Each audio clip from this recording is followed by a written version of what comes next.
Hoje vamos analisar um caso do final do século XIX, então relaxe enquanto vamos para a Inglaterra. Annie Pritchard nasceu em 1861 em Church Stretton, uma cidade mercantil a cerca de 64 quilômetros de Birmingham, na Inglaterra. Sua infância foi difícil, pois a família se mudava com frequência entre casas alugadas. Enquanto crescia, ela enfrentou várias perdas pessoais. Seus pais morreram e, pouco depois, seu irmão faleceu de tuberculose. Em meio a essas dificuldades, Annie, como filha mais velha, assumiu as principais responsabilidades dentro da família, apoiando seus irmãos sobreviventes. Por um tempo, eles viveram na Highgate Road, em Balsall Heath, Birmingham, ao lado da família McRae. Annie e os irmãos se davam bem com os McRaes, e mesmo após a mudança, mantiveram laços próximos com os antigos vizinhos, entre eles Andrew George McRae. Nascido em 1855, casou-se com Harriet Williams em 1883. As famílias mantinham contato frequente e Annie costumava visitar a casa dos McRae. Ela e Harriet viraram grandes amigas, frequentemente passando horas cantando juntas na sala de estar. Annie aparentemente estava noiva de um homem chamado Guy Anderson, embora nenhum membro da família dela jamais o tivesse conhecido, e pouco se sabia sobre ele além do que Annie escolhia contar. No entanto, depois de algum tempo, ela contou a eles que ele havia deixado a região e rompido o noivado. Isso surpreendeu muito sua irmã Lizzie, e ela se perguntou o que poderia ter feito com que ele terminasse o relacionamento de forma tão abrupta ou se sua irmã realmente havia estado noiva. Nessa época, as visitas de Annie à casa dos McRae já eram mais que uma simples relação de vizinhança.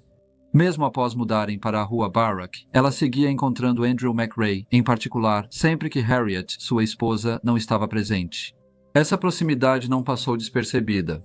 John Pritchard, um dos irmãos de Annie, confrontou Andrew, acusando-o de conduta imprópria com sua irmã. Andrew negou a acusação e afirmou que nada de impróprio ocorria. Em fevereiro de 1892, Andrew McRae, pai de 2 crianças, mudou-se para Northampton para trabalhar na mercearia do irmão Edward.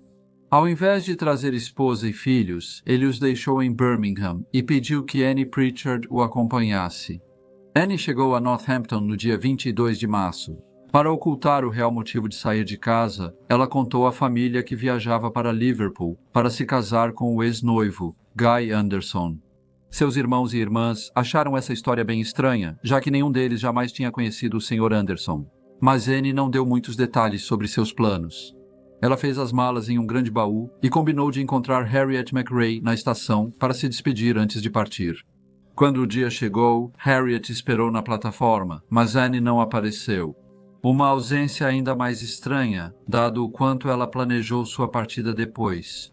Uma vez em Northampton e querendo fortalecer sua história sobre viajar para Liverpool, ela providenciou para que uma carta fosse enviada de Liverpool, assim o carimbo do correio apoiaria sua versão. Annie escreveu que o trabalho do marido a levaria para a América e que os dois iriam morar em Nova York. Annie pensou que, se sua família acreditasse em uma longa viagem, não estranhariam passar semanas sem notícias. No entanto, o que a família de Annie não sabia era que ela estava grávida de 6 meses. O Sr. Andrew McRae e a senhorita Annie Pritchard se hospedaram no número 23 da rua St. John, onde se passaram por Sr. e Sra. Anderson. Para as pessoas da casa e para os vizinhos, eles simplesmente pareciam estar vivendo juntos como um casal comum. Annie sempre dizia como era feliz e elogiava a bondade e o carinho do marido. Os dois se davam bem e nada no comportamento deles chamava a atenção. Em 23 de junho, a parteira Sarah Pulley foi chamada ao número 23 da rua São João para atender a Sra. Anderson em trabalho de parto. Ela ajudou a futura mãe com cuidados e trouxe ao mundo um menino saudável. A Sra. Pulley retornou uma semana depois para ver a mãe e a criança e não encontrou motivo de preocupação. Um mês depois, em 20 de julho, o casal saiu da hospedagem com o bebê para mudar-se para um local aparentemente melhor para a saúde de Annie. No entanto, os pertences deles não foram juntos, pois, por orientação do Sr. McRae, tudo foi enviado ao depósito de mantimentos quando o casal saiu com o bebê. Foram acompanhados parte do trajeto pela jovem Elizabeth Elliot, que ajudou a levar a criança até a Bridge Street. Lá, o Sr. McRae disse que ela não precisava ir além, pois ele iria aos Correios, e que eles pegariam o bonde até o destino deles. 2 dias depois, na manhã de 22 de julho, o Sr. McRae entrou na Lord Palmerston Inn, na Praça do Mercado. Ele parecia perturbado, com roupas amassadas e sinais de que não dormiu a noite toda. Quando o proprietário comentou sobre isso, o Sr. McRae disse que seu assistente não apareceu e que ele passou muitas horas lavando bacon. O proprietário respondeu brincando, dizendo que ele parecia ter cometido um assassinato. Por um momento, o Sr. McRae ficou em silêncio. Sem dizer nada, ele se virou e saiu da estalagem. Mais tarde naquele dia, ele chegou sozinho a uma nova hospedagem na Rua Derby. Ele carregava consigo várias caixas que pertenciam todas a Anne, embora não tenha dado nenhuma explicação sobre elas. No dia seguinte, ele comprou uma certa quantidade de cal e, então, no dia 26 de julho, alugou um cavalo e uma carroça. As pessoas começaram a achar estranho que ninguém tivesse visto Anne ou o bebê. E ao ser questionado sobre ela, o Sr. McRae sempre respondia que ela voltou a Birmingham por um tempo para descansar e melhorar a saúde.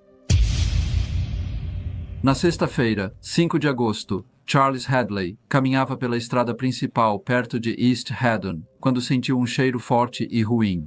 No entanto, ele não conseguiu ver nada de incomum à beira da estrada, então continuou em frente.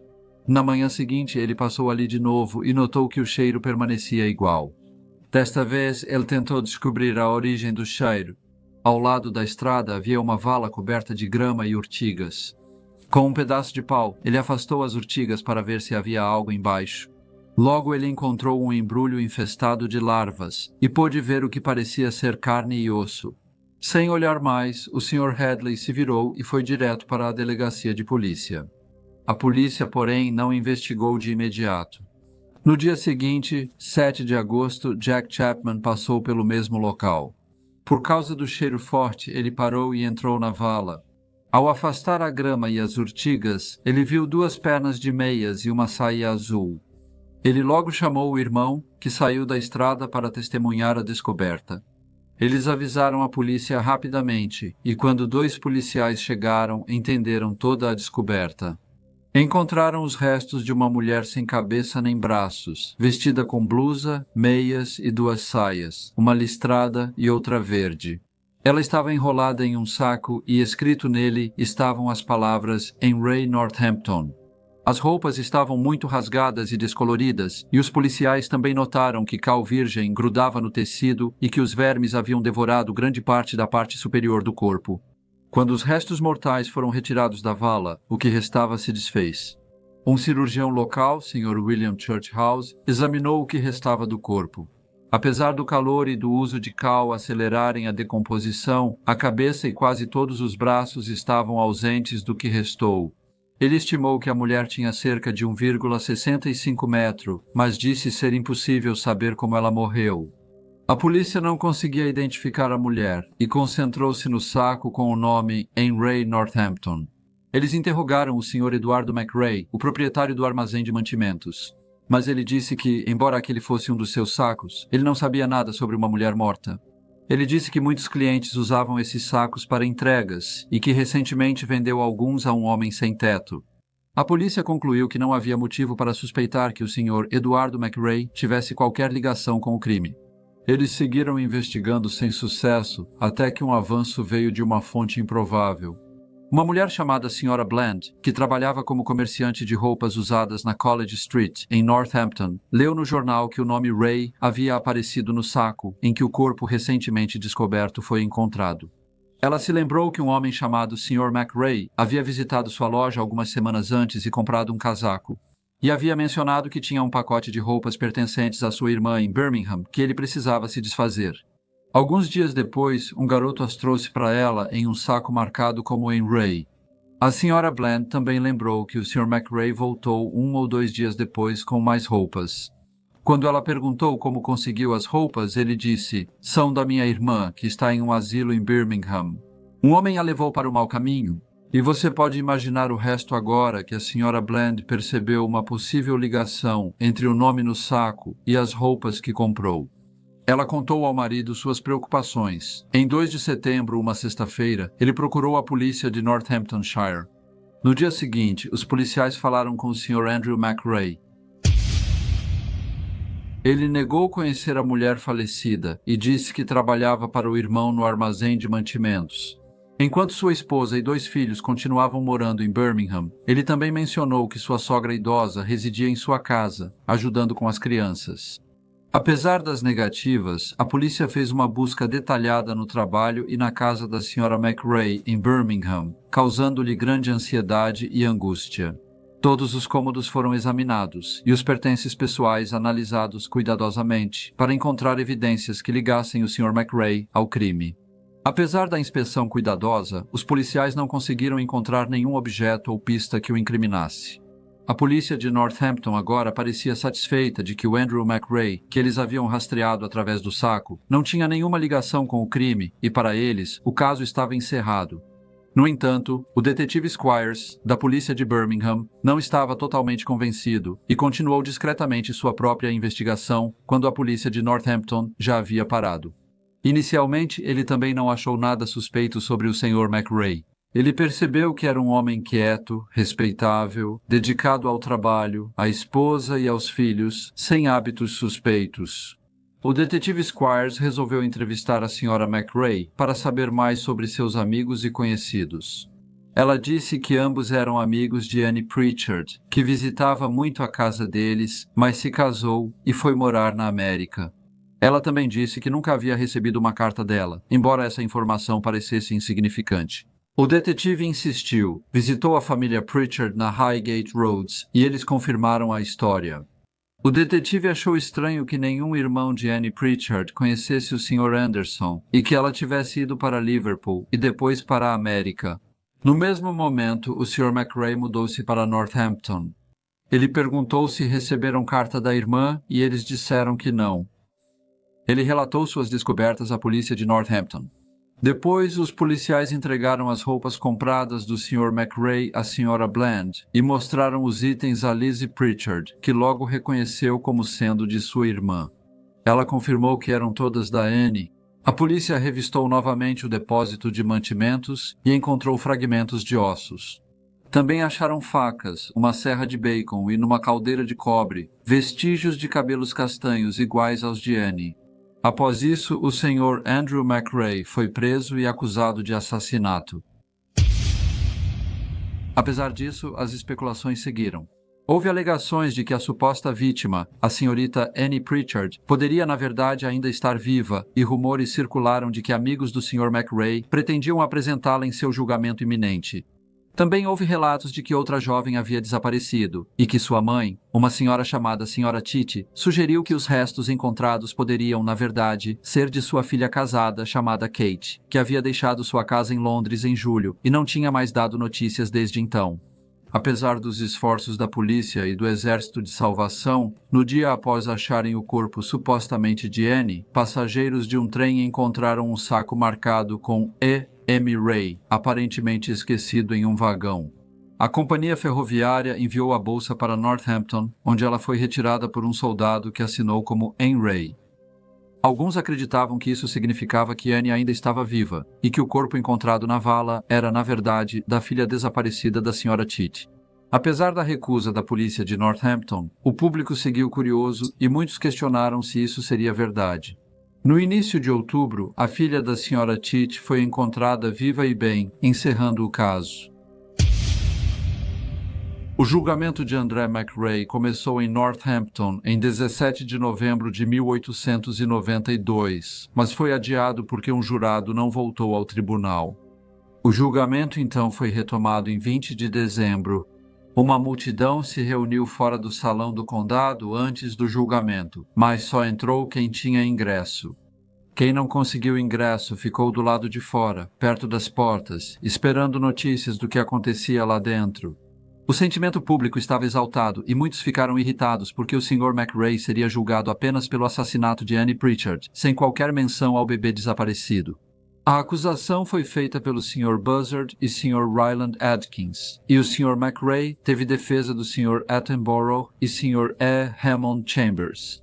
Foi observado que o Sr. McRae apareceu no tribunal visivelmente mais magro e mais cansado do que o habitual, mas parecia calmo quando o julgamento começou. Ao ser questionado como se declarava, respondeu: inocente. A promotoria disse que ele matou intencionalmente Annie Pritchard e o filho bebê, queimando o corpo da criança para eliminar provas. Alegaram que o corpo de Annie era difícil de queimar totalmente. Então, ele retirou a cabeça e os braços e alugou uma charrete para levar os restos a um terreno baldio afastado. Depois disso, eles alegaram que ele vendeu as roupas dela e outros pertences pessoais. A defesa apresentou uma explicação diferente, sugerindo que o crime poderia ter sido cometido por um vagabundo que havia comprado alguns sacos recentemente de Eduardo McRae, e que o corpo encontrado talvez nem fosse o de Anna. De acordo com a defesa, Anna estava grávida e o pai de seu filho era um homem chamado Guy Anderson, que inicialmente havia concordado em se casar com ela, mas não o fez. E, em vez de trazer desonra para sua família, ela se escondeu em Northampton. Com a ajuda do Sr. McRae, eles alegaram que o Sr. Anderson finalmente chegou, casou-se com Anna e levou ela e o bebê para a América. A defesa afirmou que, como Anna havia deixado muitos de seus pertences para trás, ela instruiu o Sr. McRae a vendê-los. Eles disseram que ele ficou feliz em fazer isso, pois queria manter tudo em segredo de sua esposa e evitar qualquer associação comprometedora com a Srta. Pritchard. Porém, esse argumento não era forte, pois o assassinato já havia sido amplamente divulgado em jornais da Grã-Bretanha e dos Estados Unidos na época do julgamento. Mesmo assim, nenhuma mulher se identificando como Annie Pritchard havia se apresentado e, de acordo com sua família, nenhuma carta havia sido recebida dela.